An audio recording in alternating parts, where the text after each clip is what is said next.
tadzoka zvakare nedzimwe nhau dziri kunetsa kutaura kwandiri kuita kudai. Nyaya yekutanga inosirisa ndeyemafloods akapinda muZimbabwe. Gaititi zuro ndo dziri kunyanya kutendera nemuzuva ranhasi zvakare. Vanhu vazhinji vari kuManicaland, kune vamwe vakaafektiwa nayo. Kune dzimwe dzimba dzakatoita sokutoti mvura iri kupinda mumba vanhu, kana even vanhu vachifamba chaiko mvura inenge ita sekuti yatopinda kana kuti yasvika pachiuno pavo. Ndo mafloods acho ari kuitika kupi kuManicaland. Asi kwanzi neverimwe bepa zvakare ari kudarikira zvakare achinoafekta nzvimbo dzakaita seBotswana, asi ndokunga paari kusvika ikoko anenge asina chifosi yakanyanya kupfuura zvairi kuita kumusoro kwedzimwe nyika uko. Ndochiverenga pekutanga panyogwa nenhau iyoyi zvikanzi Tropical Depression Chalani moved into Zimbabwe early yesterday and is now moving across the country towards Botswana, losing strength as it downgrades from a tropical storm to a tropical depression. Tochibva ipapo toenda kune vamwe zvakare vanyora vakati dutu mhepo Chalini ratanga paMutare. Mvura yakawanda iyo iri kuunzwa nedutu mhepo tropical storm Chalini yatotanga kunaya kumatunhu eManicaland ichibva nekuMozambique. Muchaneta chiminyuka yokwaedza uyo ari kwaMutare anounza zvimwe zviri kuitika ikoko apo mvura yakawanda iyi iri kutsvotsva kunaya. Vamwe vedzimotokari vachibuda muguta iri vakananga Harare, uye vamwe vachimhanya kunotora hama neshamwari dzavo kunzvimbo dzakaita seChimanimani neChipinge, uko kwakambonyanya kuparadzwa nedutu mhepo gore rapera netropical cyclone Idai. Ndo zvezvimwe zvinhu zvanyogwa uko mumapeji. Tochibva ipapo toenda pane vamwe vakanyora kuti Zimbabwe, before we sleep, don't skip this post without dropping your prayer for people in Manicaland province. Please Lord protect Cyclone Chalini ngaishaye simba. Ndo pakabida mimwe miti yakadonha iri pasi, mota dzimwe ndokunga dzaitorwa nemiti chaiyo, dzimba dzanyura mukati memvura, hazisi kuita. Ndo zvandakasangana nazvo ndichiona nhau idzodzi zvikanzi may that cyclone lose power in Jesus name. Ndevamwe avo very sorry vanhu varasikirwa nepekugara. May the grace of the Almighty Lord be upon them. Lord have mercy. God protect them. Mwari pindirai. Tata dzeiko. Lord dai mapindira. Vamwe ndokutoshauri kuti ndezvanhasi here kana kuti kwete, ndo zvakatoitika zuro zvinhu zvatogara nezvazvezvi. Tichibva ipapo tombondobata zvakare imwe nhau yekunzi kune timu yose yakabatwa neCovid. Zimbabwe Football Association, we confirm that 5 technical officials of the Chani team have also tested positive to COVID-19, including some of the coaches, bringing the number of those affected to 14. It's indeed a painful scenario and huge setback. We pray that all the 14 will prevail and recover soon. Zvanyogwa neveZimbabwe Football Association. Saka zvinhu zvinoita sei zvinongotibate zvikanzi nevezimusera global Zimbabwe Chan team is 9 players and 5 technical officials test positive for COVID-19. Ndo zvezvimwe futi zvandasangana nazvo. Saka kureva kuti patiri kutaura right now denda iri riri kuafekta vanhu vakawanda. Vamwe ndofunga vanenge vachiafektika naro kuda unokusingatozivi kuti panguva iyi wato nayo COVID yacho, asi the rate yavanhu vari kuafektwa nayo iri kuramba ichikwira. Ndo maonero andazviita.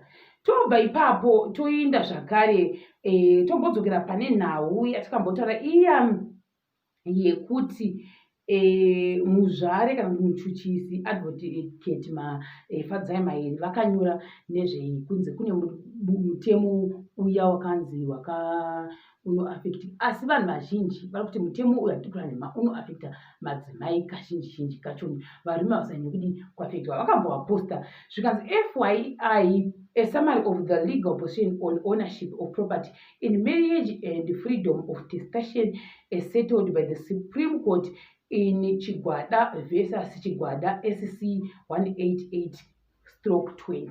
Ndichangoverenga hangu zvavakadi zvakaiswa ndonga nebumbiro racho iroro. Vanokwanisa kuita interpret, vanokwanisa kuzointerpreta nezvavanzwawo kune avo vasati vachiona chinhu ichi. Zvikanzi Gerald Chigwada versus 1 Panama kuchigwada, 2 Shepherd kusada, 3 Master of the High Court, Supreme Court of Zimbabwe Malaba, ndobva vaitwa masita akasiyana-siyana. Ndevamwe zvikanzi S Hashiti for the applicant, C Dumiso for the first respondent, F Maere amicus curiae, L Uriri amicus curiae, no appearance for the second respondent, no appearance for the third respondent. Ndo zvazvakanyorwa apa. Ndikachirega chiverenge kuti vakanyora kuti kudini. Malaba CJ. This is an appeal against the whole judgment of the High Court. The question for determination is whether the law governing the property rights of married persons or the law of testamentary disposition of estates binds a testator to bequeath his or her right in an estate to the husband or wife. ndo zvavanga vakanyora ivava vanhu vacho mukati mebumbiro umu. The court holds as follows.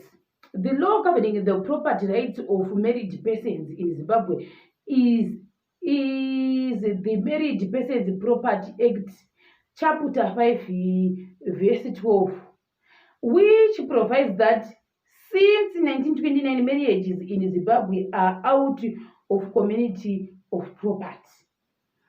Parties to a marriage out of community of property are legal, entitled to own and dispose of property in their individual capacities. The law of testament division in Zimbabwe ndo zvandakakwanisa kuona chaka chakarebesa saka ndizozoti kumberi chakanzi chii ndo zvavakanyora umu. Asi regai ngoti in summary kwainzi vanhu nevanhu vazhinji futi pakazingoramba vachafollow up vaiti vakadzi zvishandirei vakadzi ndo mainterpreterwa achakaitwa nevanhu vazhinji zvacho, which is good kuzvishandirawo zvakare because hauzodi masurprise mangwana. Vamwe vakati imi maindiya mune muchingomirira everyday muchiti vachauya zvavo vachauyawo, asi paunozomuka kuti bai mangwana ugona kuti haupo pasita pako wakabviswapo pakatoiswa notisiri nziya. Iwe mevhi haupo, iwe wakata 30 years muchiti ndakashandira zvinhu nemurume wangu, asi keresenzi yandiye wakanga wakaiswa pazvinhu kunzi ndiye unoita inherit zvinhu. Haina kushata kudzidza uko, asi tichiri ipapo zvakare vanhu vazhinji vangoti so zvinoreva kuti chii? Zvinoreva hekuti mutemo uyu uri kusapota varume stereki, ndo zvazvinongoreva. It means kuti marights mazhinji ndeevarume. Vakati no, zvinongova 50-50, ndo zvamusi kunzisa read again. Saka ndonatsa kuti dambudziko ratinaro isusu vanhu vazhinji mapovorians not kuti kudi, asi ndonatsa kuti mutemo unotitinetsei kukasira kuti abata kuti tiwise kuti vari kuti kudii, asi pamwe zvikunzi 50-50 murume chaiye unogona kutobviswa pawiri kunzi iwewo kuda haupo hauna property hauchawana, ndo zvinogona kunge zvichitoitika ipapapa ukuwo asi vanhu isusu manje povorians pasocial media tinenge tatoona sezvakanzi vakadzi tatorerwa property, ndo zvatee tichitoona isusu. Hatizooni sekutoti aiwa newewo unotoriwo nesimba pamwe rekutobvisa murumewo pamaassets ako kuda, ndo zvinenge zvingoripo chete zvangotaurwa kunzi iwe mukadzi kana uchi usingadi kuisa murume pamaekero ako unogona kungorega kumuisa painheritance iyoyo. Zvinogona kuitika futi nyangwe pamwe muchigara mose kuda wanga ufarisa ake onyanya kurya mabhisikitsi kusheuko asingachadi achikanganwa kuya kumba kuzoryawo mamwe mabhisikitsi anenge akatengwa kumba kwabig house, saka unokwanisa kungomubvisawo painheritance zviri kwese ukuwo. Asi vanhu vazhinji vati no, the law it favors Up to now, I don't understand why people are saying that. This brings us back to that area drama. But this other depiction, yeah. Law is difficult. Me, I'm trying to figure out, am I able to even study law if I want to study it? Because for me to claim all those verses and chapters and respondents and what panenge paine nyaya ndikura nemandofunga unofana kutodhoma chaiko zvamaidhomai uchinyatsa kudhoma mutemo but kuti zvakandiomera handifungi kuti zvingandiomera ndinongwavha ndiriko. I think because of this I have started developing interest in law because of the ways they use it. And also I'll be like, oh, you know what, chapter 15 verse 4, it says, the law says that the Korean workers, I think that will be very interesting. I will have to look into that in 2021. Maybe I can just do distance. Did she start the law? Because now I want to understand kuti ndozvo zvimwe zvinhu zvandadiscover mugore rino ra2020 pari kupera kuti law is very interesting. Very, very, very, very interesting. Me, I'll be graduating with my law degree. Guys, I did it. Ndinaro law degree rangu riya. Ndakatanga kuita law nekuda kwekuti advocate mairi vakanyora zvakanaka kuri and keri ndikakona kuzvizwisisa uye zvamwe vanhu vakakona kuzvizwisisa. This is very interesting. Vakazoita post zvakare vachinyatsa kuisa mutemo wacho wese kudai also in the most simpler way, but still it was very interesting kuti even vanhu pavakaoratidzwa bhuku riya kuti ndozvakanyorwa mubhuku vakangoti saka muri kuti chii, saka meaning kuti vanhu vazhinji tisingambozi kuti mitemo inoti kudii zvokwadi. Saka dzimwe nguva unongotobatiripa but usingatozivi kuti pamwe une right over chinhu chauri kubatirikwa ichocho kungotosungisa munhu asi une usingangozivi chete. Muona manje ndosanoda kustadhira lo izvozvo. Asi tichiri ipapo kune mumwe mudzimai wazobuda achiyekera nguva neferrari neidzo dzemapapiri dzokudai idzidzi red and yellow, hatisi kuti vanodzaniwo nyika ipasi vakataura zvokuti you have to start together with your partner. Start together. If you are selling freezes, don't be that woman who just sit at home and wait for this money from the freezes. You have to also go early in the morning kumagrosa unodi munotenga mafreezes unohodha munondotengesa osangogara mwohodha mwachitengesa muchidero muchibatsirana nese. Do your things together. Kana mwana varipi vakapera vese they are gone. So are you trying to say that you started with selling freezes? Jesus Christ, people they can twist the day and night.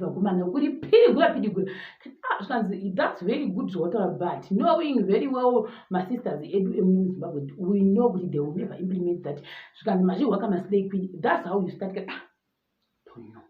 Tutozwa kune vamwe kuti vakazvifambisa sei vari mukati umu. Ndichakubatai zvakare pachikamu chinoteverera.